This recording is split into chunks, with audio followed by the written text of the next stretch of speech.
YouTube. Oh, and Xian just got here, hugging Sean. Xian and Sean. Welcome everyone to Accessibility New York City at Asana. I'm Thomas Logan. Happy to be here in person and happy to be again meeting face to face. And also, hello everyone on YouTube. Sorry we had to change the YouTube link at the last moment, but we're always doing lessons learned with this meetup, and we always do want to have people able to participate fully remotely, but we're really happy for everyone that's here with us today in person, and hope you get a chance to meet more people in the community here in New York. I want to say thank you first to Asana, who is our host here. So we're now on a new floor. I think we're on the 48th floor. It's typically a good view, but it's very smoky here today in New York City. But we're up here in 3 World Trade Center, and yeah, thank you to Asana for giving us the space to do this meetup. And as you can see, we have more space in this venue, so please invite more people to come to our event. And we're kind of getting back into the swing post-COVID of helping people meet face-to-face, and that's one of the most important things for our meetup, is enabling people to make new connections here in the city. So we have the space, invite people here, and we'll be doing this every month, as we have been for almost 9 years now.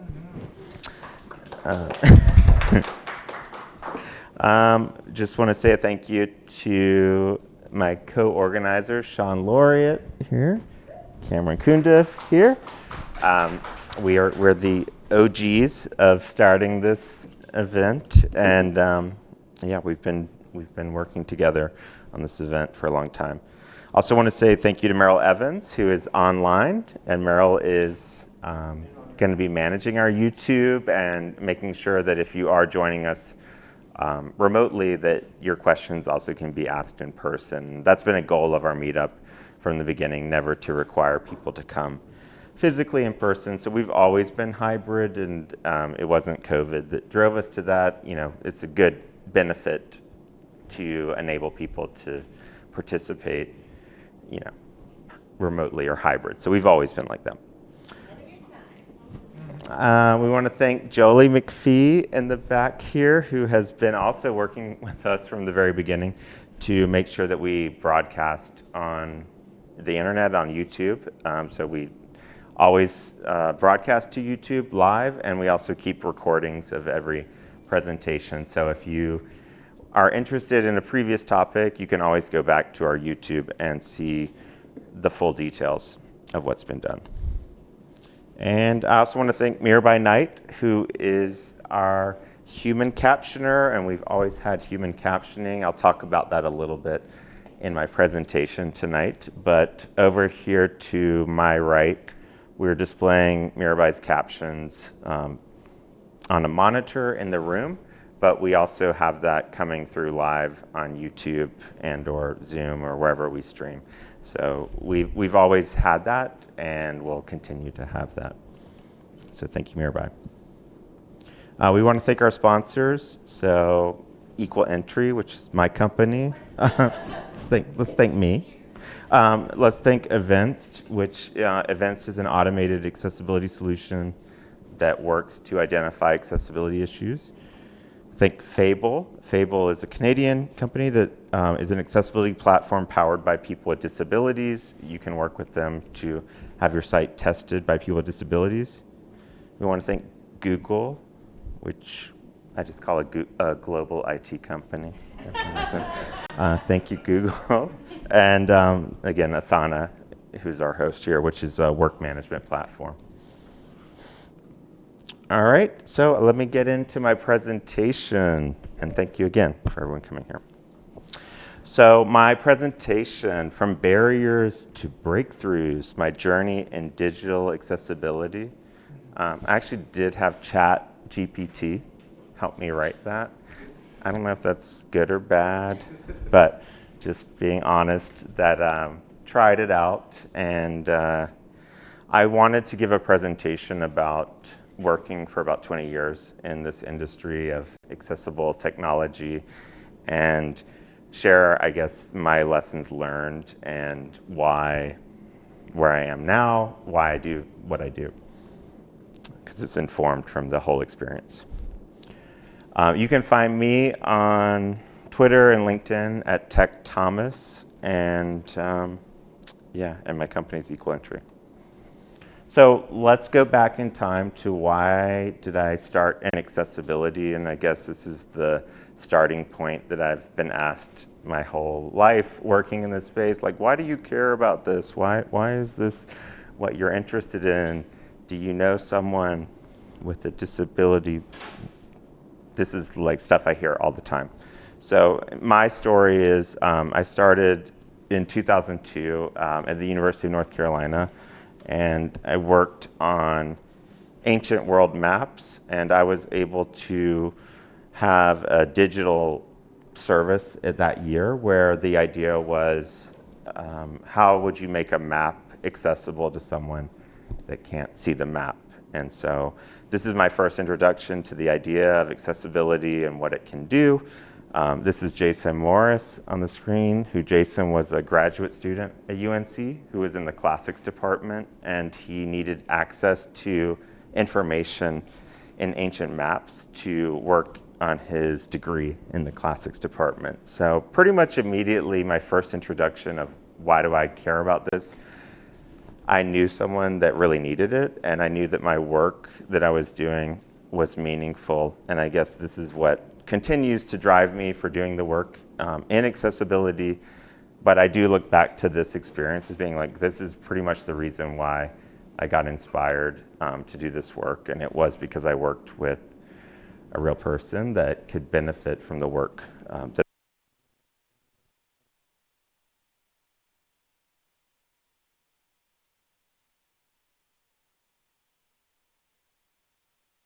pretty much the reason why I got into accessibility was he posed this problem to a class in my computer science class.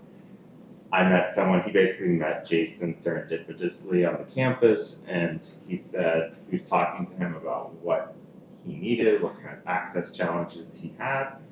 And Jason explained, well, I'm in the classics department, and all of the maps that I need to do my research aren't accessible. So Dr. Bishop made that a project. That lav died, so switch to this one. Okay. Lav died. So basically, he met him just walking around on campus, and it really speaks to there's problems with the ancient world, but there's also problems with the current world accessing. So basically, Jason needed help navigating the campus of UNC, and that's how he met the professor that got me inspired into this. And so, the project that I did was called BATS, Blind Audio Tactile Mapping System. And I guess one of the things that I have about this, and I know some of the people here in the room are university students, I feel like, one of my takeaways from it when I did the project was, I was really excited. It got media stories, Wired wrote about it. It was in Python success stories, but maybe one of my takeaways that I feel like is very important is just having the story of working on helping, a person with a disability do something with technology doesn't mean that it's actually solving the problem. And so if I reflect back on what I did in 2002, I have later in my presentation, I basically worked on the exact same problem 15 years later, and it's not changed at all. So you can demo something that is cool, and maybe even the media is like, oh, this is great, but is it really making a change? So that's just something that I think is important to think about, and not to take away for any students here working on these projects, but I would say be aware of that and think about that, because really what matters, in my opinion, doing this for a long time, is getting it implemented at the big companies and making big changes. So it's very cool to know, like my project was, ancient world, England, I can't remember what century it was, but we mapped it all out. But that's just one map, right? And there's millions of maps. So how do you get this to actually be something that happens for every map? And I feel like we're still asking that question. So I reflect back on saying, like, this is something that was very cool. And at the time, I thought it's really changing things. But I can kind of look back at it and say, all the same problems still apply. And I want to leave that as a motivation of one of my other big pictures from this talk is we do have to influence the big companies that are responsible for building these technologies to make the change. And it can't really come from academic technical demos. It does have to come from the commercial world. I don't have sound. I don't think that will come through here. Oh. One of the most existentialistic of sensory deprivations, because if you don't see it, if you don't perceive it, if it's not there, it does not exist and cannot do anything for you. We do what is called a cognitive map, in which I walk, and in my mind I have it mapped to go from one list sound to the next sound to the next spot. And in order to go back, I have to follow exactly the way I first entered. It's an old campus, the buildings are close together.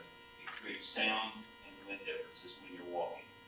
The bell tower chimes every 15 minutes, as long as you're lost on campus. Traffic is your friend because it's generally always a constant. Traveling Cameron Avenue, 2 in the afternoon, absolutely nothing going on. Tough. Certain streets have become a real challenge, even though you have a crosswalk. And the blend between the sidewalk and the street is almost it's not detectable. There's no change. Many times when we build an accessible feature like curb cuts, for certain populations like blind and vision impaired, this is very, very difficult. They're always putting up barriers, or there's a breakdown in a line and they've got a sidewalk tore up that we have no idea about, or the truck will be parked on one of the brick sidewalks. And I had walked into, I don't know how many side mirrors on trucks, that shouldn't be parked there. If that is to happen. And so I just show this video again to say, basically, this is Barb Riverdall. She's kind of second blind person I met in my life, and she really informed me more. First project was about the ancient world. Our second project was about our campus on University of North Carolina and about just the barriers that exist in day-to-day existence. And I feel like, again, this is 2002, so this is quite a while ago. But the barriers that she's talking about, like running into like a side mirror, and or like there's cars parked on the street, or there's construction that went into an area that wasn't announced. These are all still very current issues and still an opportunity to, I think, create big change, and make that be better. But that really inspired me also at that time. Like I kind of had the idea of the digital world and the real world in a very early project. And I think that's also just important to consider. I feel like working, sometimes if you do computer science or you work in tech, you only think about the screen. But I guess, when you really start learning about the barriers that exist in our world, it's so important to meet people and really learn what matters. And maybe what doesn't matter is like adding alt text to an image on a website. It's like, I don't want to run into like a side mirror on the street. So that's just something, again, that for me, I feel like is very important. And it's sometimes easy in the technology industry to not be working with people that are experiencing the real challenges, and maybe to over focus on some technical issue that's not actually the problem that needs to be solved. So just putting that out there, that's something I can look back on in my first project that I probably didn't have any awareness of at the time of doing it. But now after doing this for many years, it's basically like, I think it's really cool that my first project, I did have the real world challenge and the digital world challenge, because I feel like I see that now just more and more and more with what we work on. All right, so let's okay. So then from that project, I moved to Microsoft, and my first work at Microsoft was on Windows Vista. So depending how old you are, Windows Vista is famous for being like a big failure for Microsoft, and it was a hard place to work because it was always going to ship in 3 months for like 3 years. So it's very stressful to always think you got to finish it, but it was never finished, basically. But that was sort of my like first dive in, and I remember at this time, so again, this is like 2002, they told me in the HR department at Microsoft, wow, there's not been a student that wants to work in accessibility. This is really unique. And again, I can see that now as a more positive change that's happened in the years, that now universities have, you know, curriculums, there's like whole programs about accessibility. This is very common to happen. But for me, I guess at that time, it probably is evidence that there wasn't much work in this space. So they were like, this is cool that you want to do this, but you come in, there wasn't a lot of training or knowledge about how to do it well. And so one of the things that I found interesting, again, at that time was, you know, they were really interested in marketing.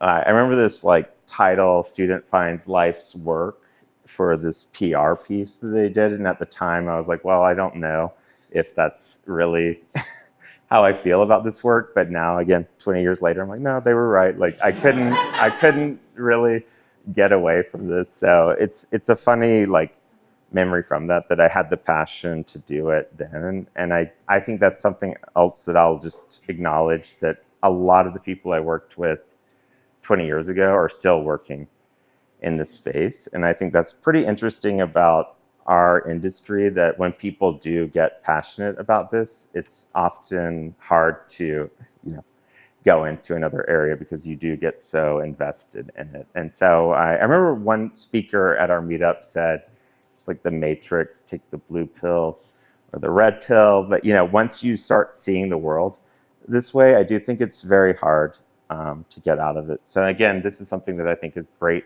about students getting to work on projects young. And I'll just say, yeah, I mean, really, like, I didn't think that at the time. Maybe if you are working on an accessibility project, you'll find it the same way, that you really, once you get this passion, you can't stop being passionate about it. And I hope you feel that way.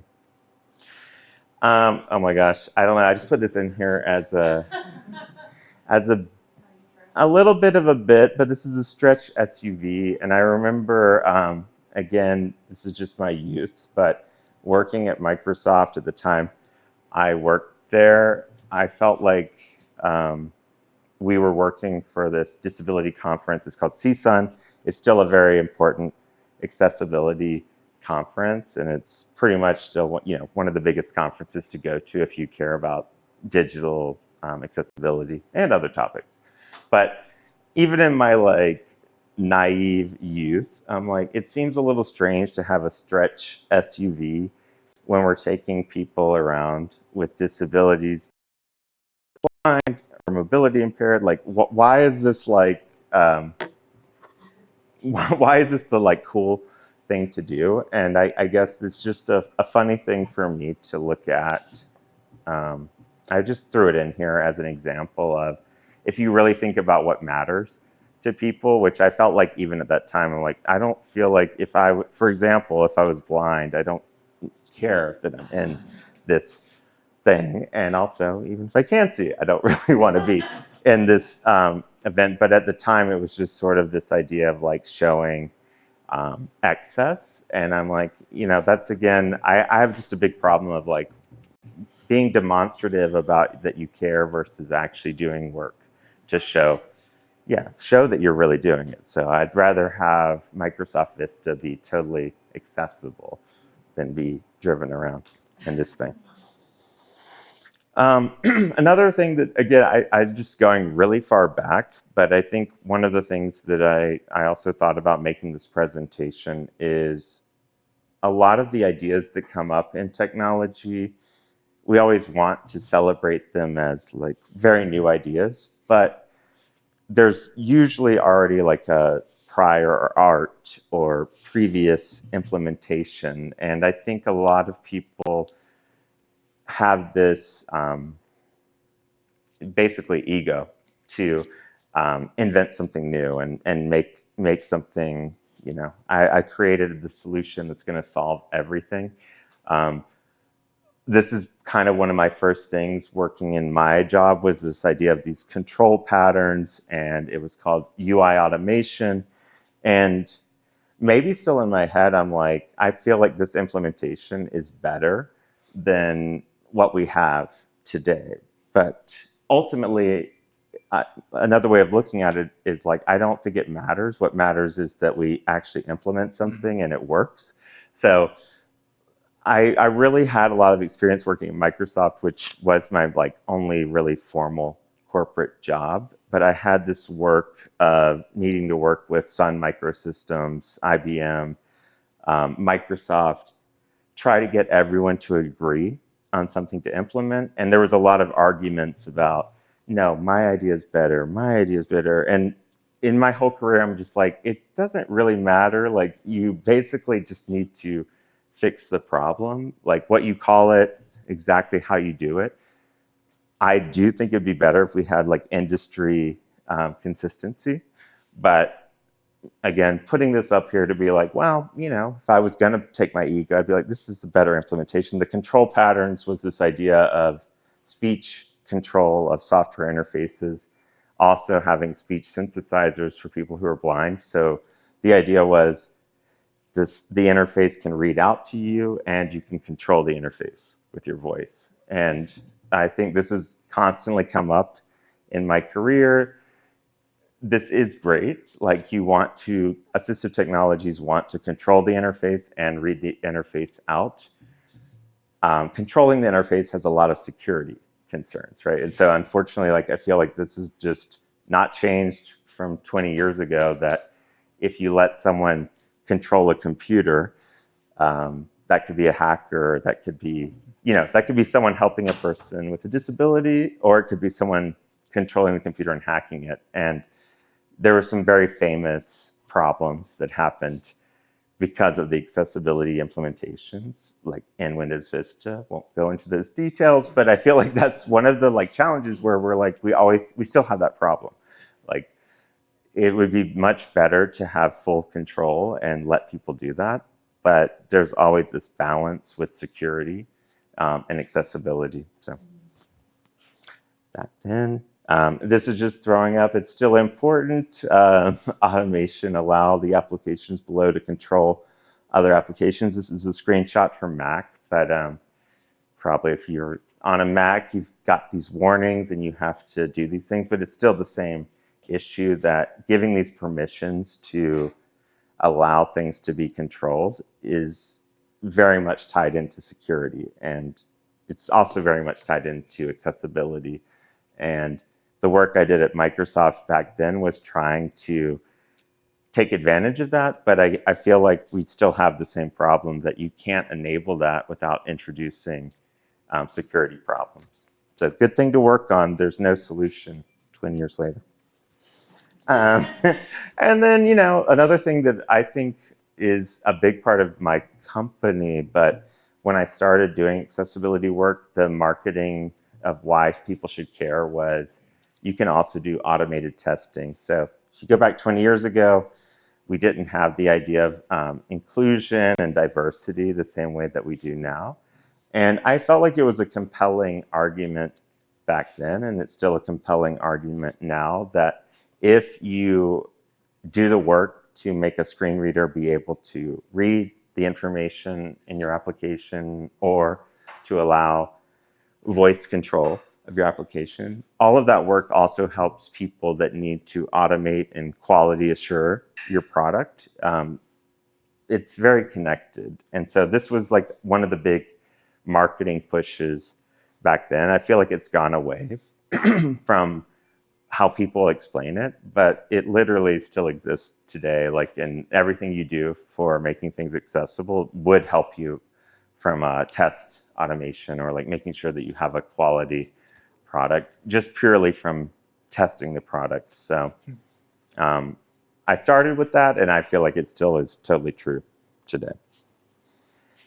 Another funny story, I lived in Japan the last 4 years, and one thing that was just a funny historical moment for me is that I also was working with the Japanese project managers on Windows Vista on enabling access to how to type and speak Japanese on Windows Vista. And I put this in the summary of my talk, but I really felt so underqualified to be specifying that feature. And I mean, I put a simple example that now I understand, living in Japan 4 years, but there's like 3 ways to type cat in Japanese, and there's the kanji, there's the hiragana, and there's the katakana, and this is what I needed to know and understand to actually design the feature to work well for people. But I basically was just assigned that at Microsoft, like, okay, make it work. I really didn't know anything about that there even are 3 ways to write letters in Japanese, and I was told make that accessible. So what I worked on, and at the time, again, I felt like I was doing a good job, but in reality, it's just so unrealistic. You need to be much more educated, right, to do these implementations. And I guess I would just say that when I look back at it, maybe in the youth, I was like, well, I can do it, or I'm gonna do it, but asking more questions and really trying to learn the problem. But anyway, another just story.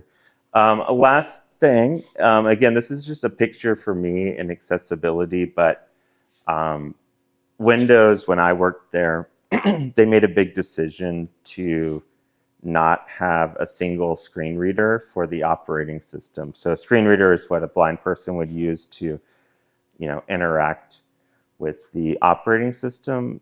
At the time, they were really worried about consent decree, and they'd already gotten in trouble for Internet Explorer being this dominant browser. So they were worried that if they made a screen reader that was really good, it would put these other screen readers out of business. And I just really want to be like, that's wrong, because you need to first have a really good screen reader for your platform, and then you should enable people to innovate beyond what you provide. But they kind of like, at that time, they purposely made narrator bad.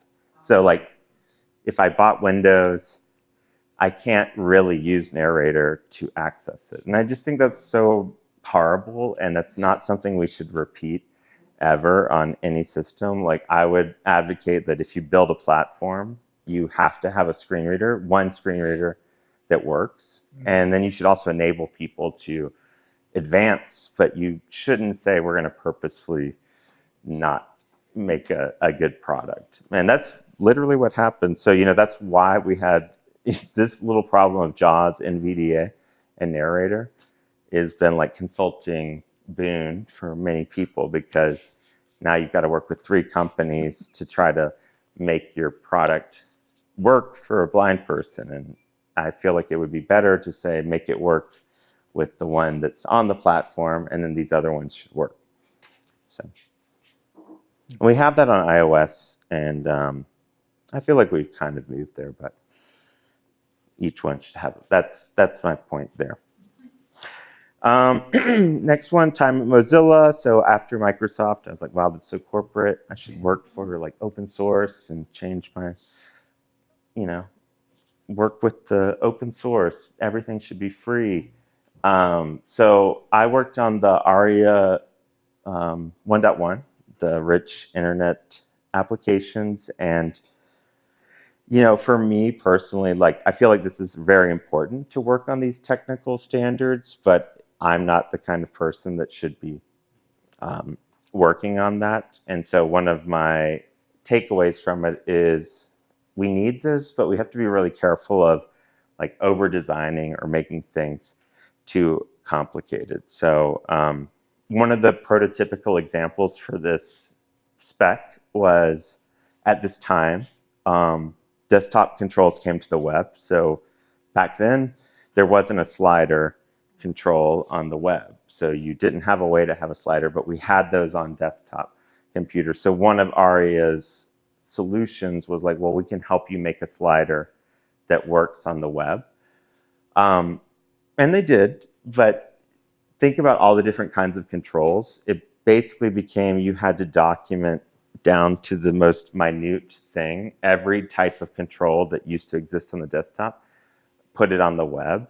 And personally, like what I felt like happened was basically none of the implementations worked. They would only work in one browser, or they would not work. And so it became like this idea that it's cool that we had this idea, but if it doesn't work, if it doesn't actually work for the people with disabilities, why are we doing it? And so it took, I feel like 10 years, which is scary in technology, for this to even like get implemented where it would work consistently. And that's really hard when you're trying to tell someone you should do this if you can't show that it actually works for someone, because it's more theoretical. And so I would say that I feel like that still exists today with people working on standards. It's like you really should make sure you have the demo of it working to explain to someone why they should do it. And I was in a kind of a bad place of like, I built this site called Cue Music. I made toolbars, and it was basically like a way to queue up with Flash Player 8. You can tell this is really old. But it was like to queue up songs on YouTube, and it was like lists and then a toolbar and a slider. And I built all these things to show that you can build this on the web, and here's how you do it.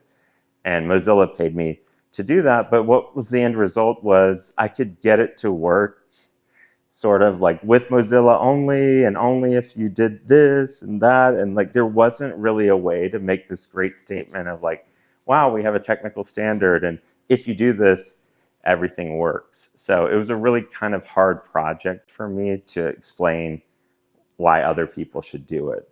I was getting paid to sort of show, here's how you do it, but it didn't actually work in most browsers. And so I feel like that's also changed with ARIA, but I would again point that out with new standards. It's like if you can't show that it works, it's really hard to convince someone else to to do it, because it's very theoretical. So web standards should be simple to understand, easy to implement. And then I'm going to kind of finish here with this. My time as a CTO, one thing, this doesn't really matter, I'm going to skip this.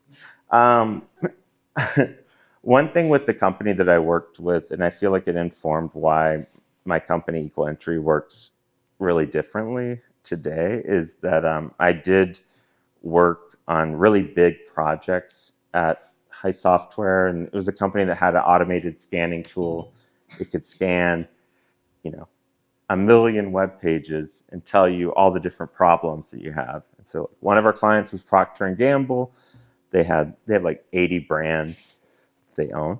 They've got like so many different websites. We could scan all their websites. We also had the VA, and the VA had all these different regions, so like when you're in tech, you're like, oh my gosh, I'm building this solution. I'm scanning region 1, Sacramento, and Orlando's region 3, and I came to New York, Brooklyn. I'm making the world accessible, but honestly, what I learned from the whole thing was just like, we were producing these reports, and I mean, sorry, this is horrible cropping, but they would just be these charts like, okay, this is green, this is red, this is yellow.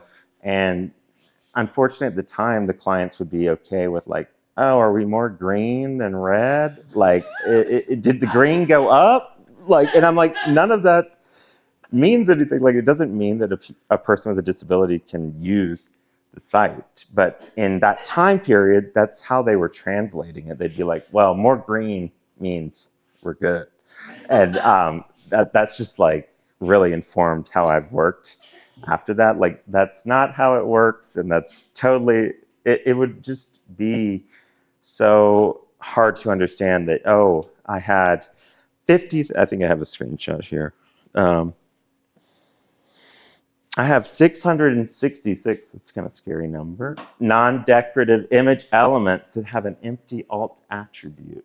And you're like, okay, like 666, is it better that now you have 500 or 522? Like, it doesn't really connotate to, can someone use the site? So I just lived that for multiple years at this company where I would have to try to explain this data. And I have kind of the critique of today that I feel like a lot of companies still do this. They're just like, we're going to help you solve this and we're going to fix everything. Or, you know, overlay companies are kind of a current whipping child of like, you shouldn't do that. But it's like, it doesn't really make sense to look at it this way. You have to look at like, can you log in? Can you purchase something?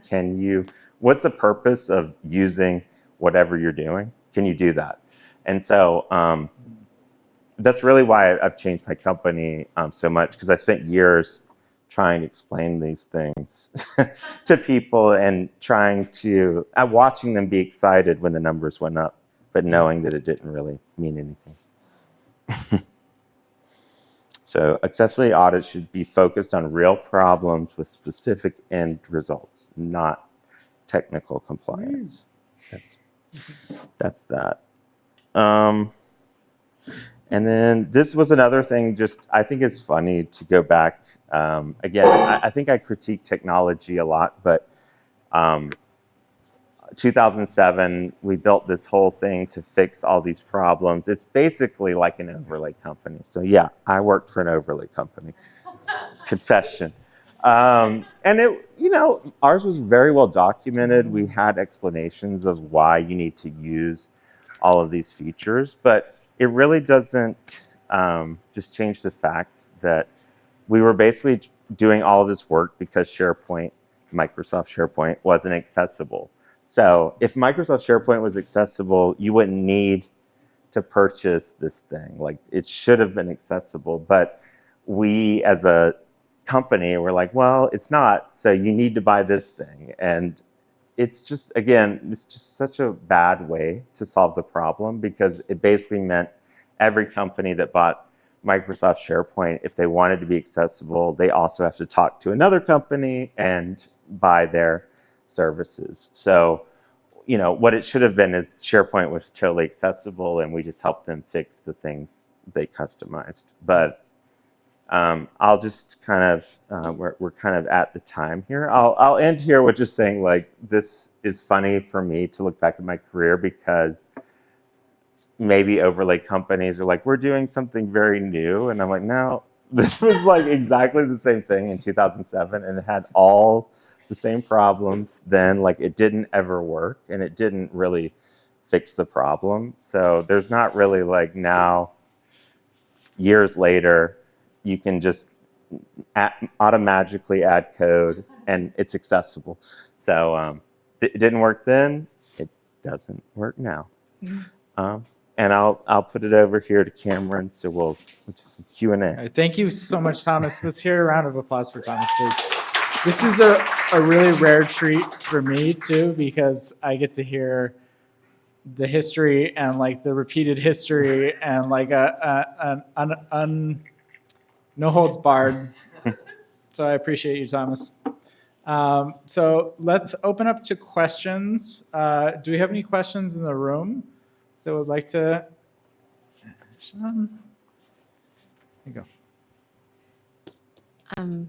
First of all, Thomas, just thank you so much. I know we have a lot of private conversations about, it's just, first of all, you're too humble. I didn't even know you had done like basically 3/4 of that stuff. So That's really cool. I think my question for you is, you talked about egos. How do you think we can mitigate that? Or is that always going to be there? And do you think that's what motivated you to start your own company, because you knew what your intentions are and that you would have more control? Yeah. Well, it's a good question. I definitely don't know how you mitigate ego because I guess it's just how we navigate our lives. But I feel like I could just very much in the beginning, I think I mentioned I worked with IBM, Sun, and Microsoft. And I already knew at that time we're basically all saying the same thing. But there was such a antagonism of like, this is this company, this is this company. I mean, I guess one way for me is like just to be like, it doesn't matter, like call it the same thing. But I don't know how to like actually make that happen because people do really dig in to it.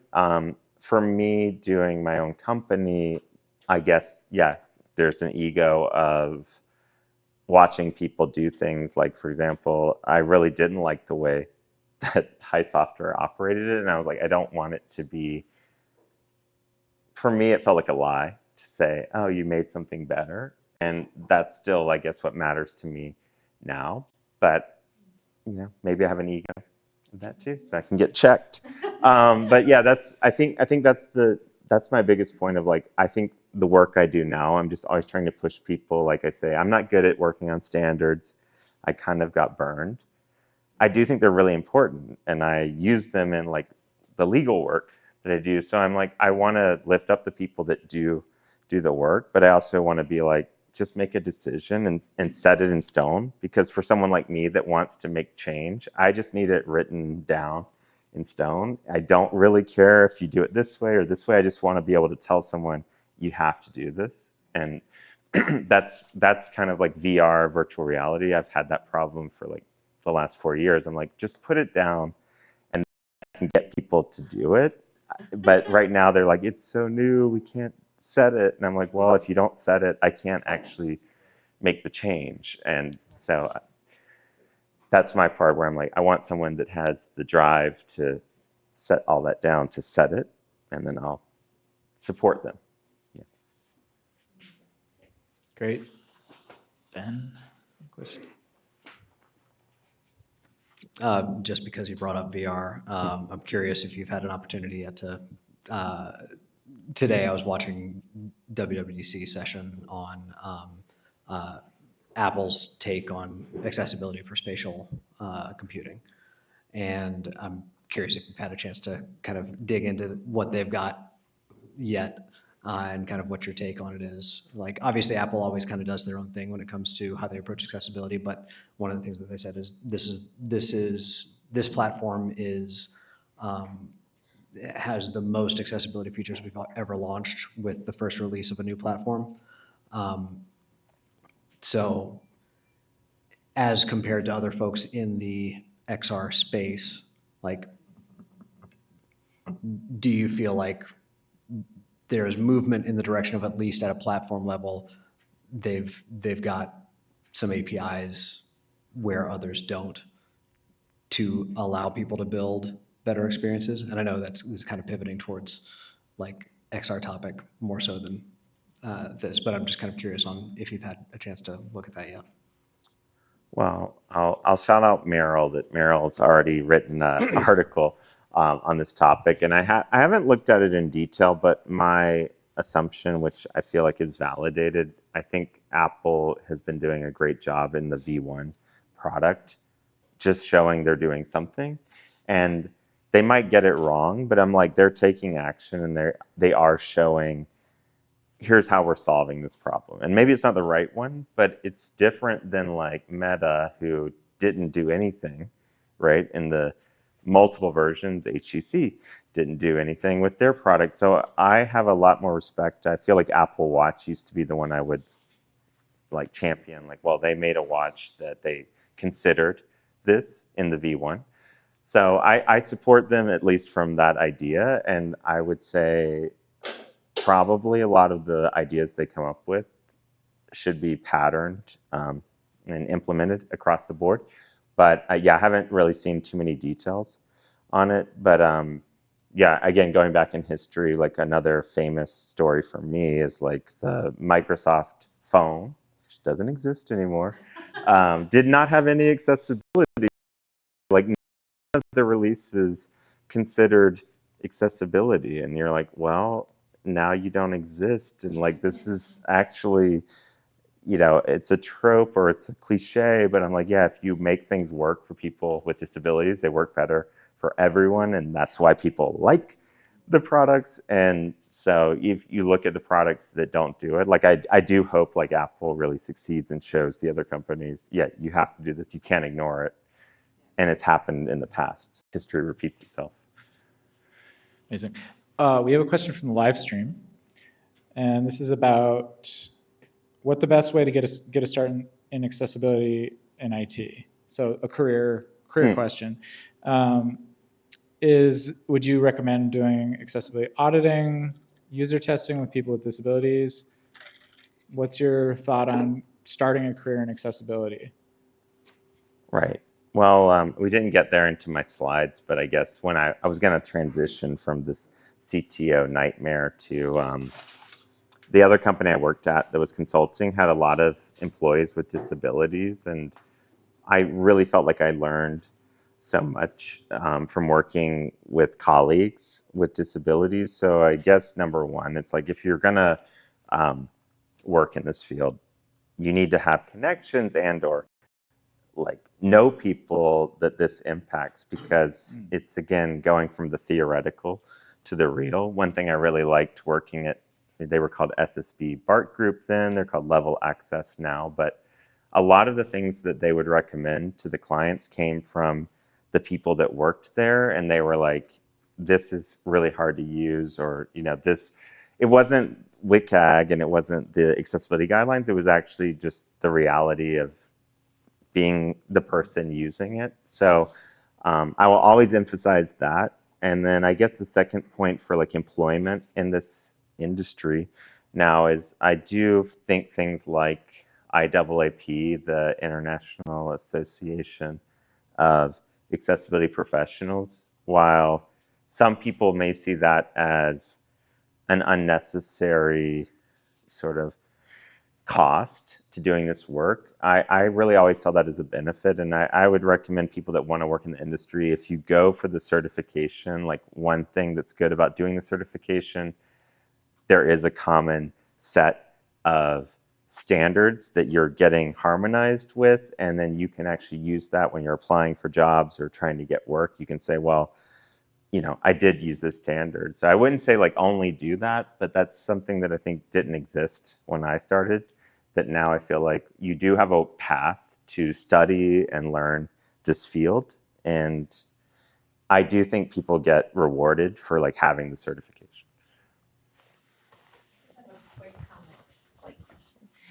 I could just imagine that person online being, if they're, what would you recommend to people who say, oh, I don't know where to find people with disabilities to talk to? One of the places that I recommend is Real Abilities Film Festival, because there's a lot of firsthand narratives and it's well attended by the community. But I would imagine that as a follow-up question if somebody isn't already plugged in. So put that out there. Wow, and it's a plug for our meetup. You know, I think that's one of the things that we wanted from our group from the start. You know, and we've learned so much from doing this meetup over the years, but I feel like it's really nice to have so many people here in person. I feel like that was always the whole thing about doing this meetup group, and we would, like Cameron, Sean, and I would learn something after every meetup, and we would meet people that, you know, we just kept meeting different people with different types of disabilities. You know, we learned about like having a plug for an electric wheelchair from doing the event. We learned about having captions. Oh no. Oh my gosh. We learned Right. about having We need a mouse jiggler. That's what those dramatic pause. are. Wait for it. Captions. We kind of started the meetup being like not planning for that, and immediately we got feedback from the community like expecting that, and it was really good for us. So I would tell people wherever they are, like go to your community. I mean, in New York, you have our group and you have your group, and there's lots of groups. So depending on where you are in the world, like look for people that are doing, engagement and like introducing people.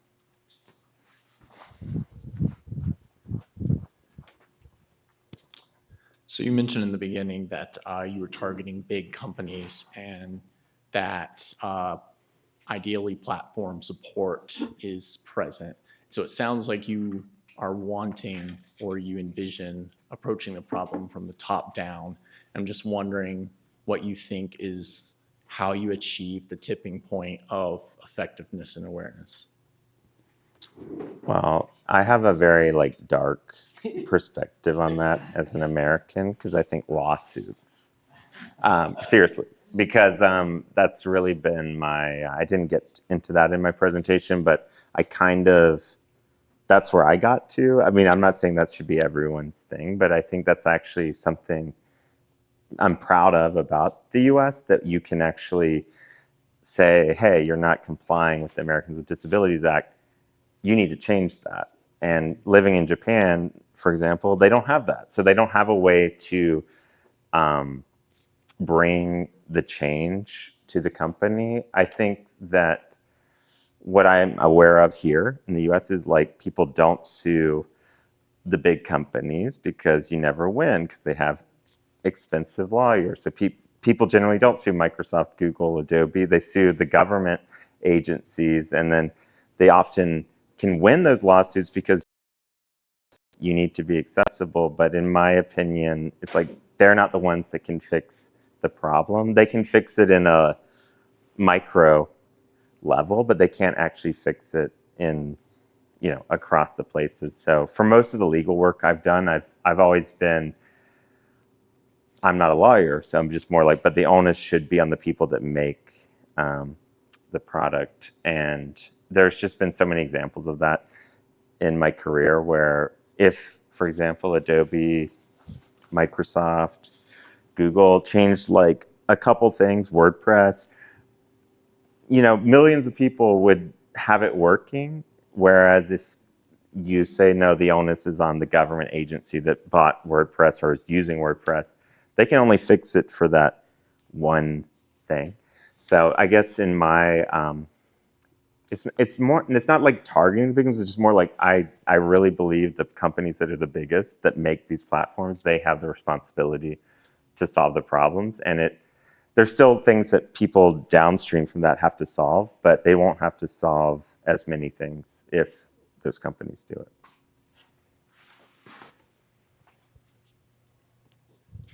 Hi, my name is Keita. I'm Japanese to be, and my question is related to what you just said. From your experience or thought, how would you recommend Japanese people or Japanese, companies, people to empower people with disabilities and also try to make these accessibility things more prevalent and how to say things we things we do without any hassle, because as you said, in Japan currently we don't have any legal legislation. So that the motivation, what I've heard from my friends, they want to do that, but they just do not have the money or resource or time.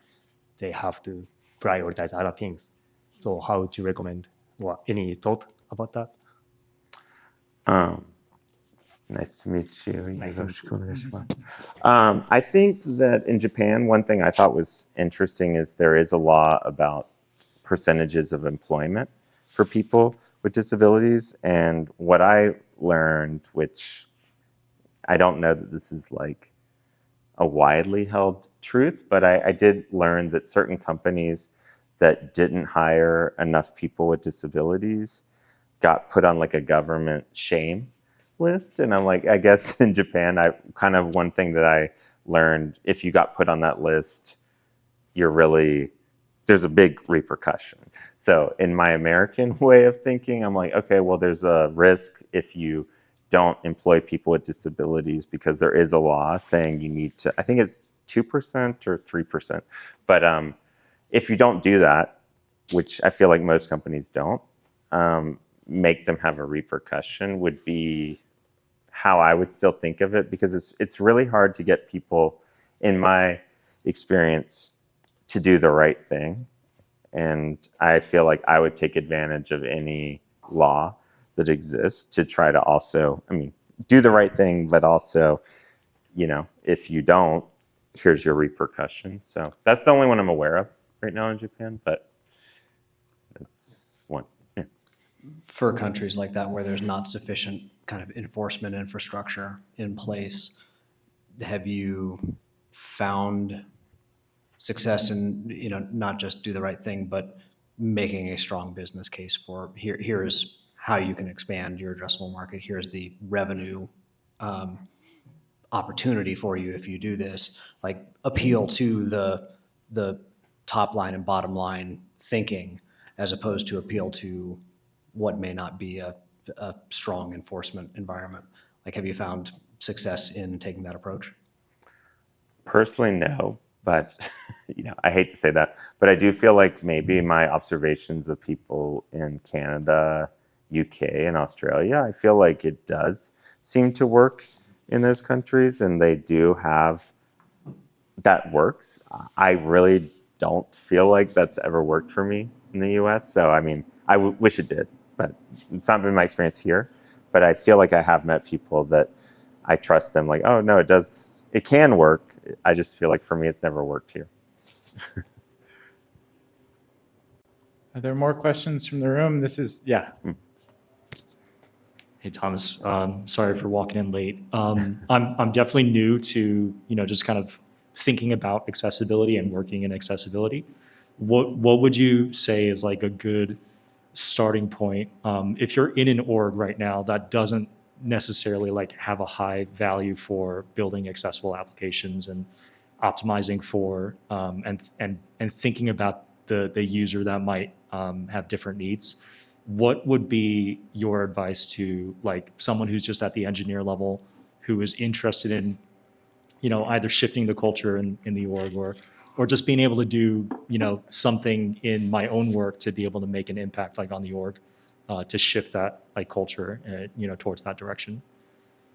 One idea is actually having someone that uses your product or service with a disability come in and give a demo. I feel like that has the strongest motivation for people that have no awareness, because especially if you don't have people with disabilities working in your organization, just having someone come in, demo it, especially for developers, I've really found that, you know, developers don't want their thing not to work for people. And me telling someone, you don't comply with WCAG 2 1.2.1 success, it's not the same as someone using the screen reader and being like, I'm trying to do this and I can't do it. That's a very powerful way to change people's minds. So I would say, you know, asking someone, especially if you have someone, a user group for your product or service, if they've ever complained or like had feedback to your org, be like, yeah, come demo and show what your experience is. I think that does change people's minds. So that'd be my first idea. Thomas, how are you doing? You want a couple more questions? I think let's do one more. Okay, one more from the chat then. How did you start a company focused on accessibility, and what are some of the challenges running equal entry? Oh, wow. Yeah. You're my therapist. Well, I guess for starting the company, it definitely came from working for other consulting companies that were doing the exact same thing and just being like, wow, if these people can do it, and I don't necessarily agree with them, I can do it too. And I definitely, the same time we started the meetup here in New York City, it's basically the exact same time I started my company. So I feel like the idea of, you know, having a point of view and building this community, it was like completely tied together. And I do also like attribute it to New York City. Like I like the drive. NYC. I was living in San Francisco before then, and I feel like I was a little more West Coast then and not feeling that. And I came here and I was like, no, I want to do it. And it was just so cool. Like, I mean, meeting Cameron and Sean, like Jennison Asuncion from LinkedIn, he introduced us, and it happened really fast. And when we started the meetup here, we had so many people interested just right from the start. So it kind of showed there was a lot of interest. So that's kind of, I mean, in why I started it, it is probably mostly tied to my work at High Software and less at Level Access, where I'm like, I didn't agree with the way that I presented working on accessibility and during that phase, and I wanted to do it differently. And yeah, and then I guess the challenges are, I guess I see my company as more of like a boutique, and there are, you know, accessibility has changed a lot in time. There's companies that get millions of dollars in funding now, like Accessibility, Level Access, DQ. They all have like multi-million-dollar funding.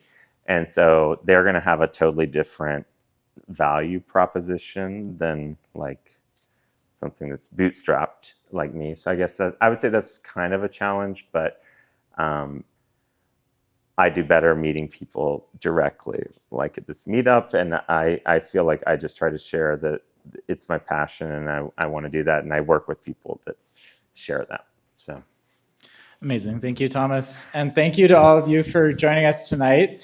I want to close on a couple of notes. I want to say thank you to our sponsors again, Asana, where we are today for our space, Events, Equal Entry, and Fable, who is, I might add, a disability run and owned business, and they offer a lot of the kind of services that Thomas was describing, bring in someone with a disability to test your software, and more. And also Google for sponsoring us. And again, to Thomas's point about community, join the meetup group. It's meetup.com/A11Y-NYC. And also subscribe on YouTube, because we stream every single one of these. It's youtube.com/A11Y-NYC. Thank you all for joining tonight. We have a couple more minutes in the space, and I'll let you know when we need to leave. Thank you. thank you.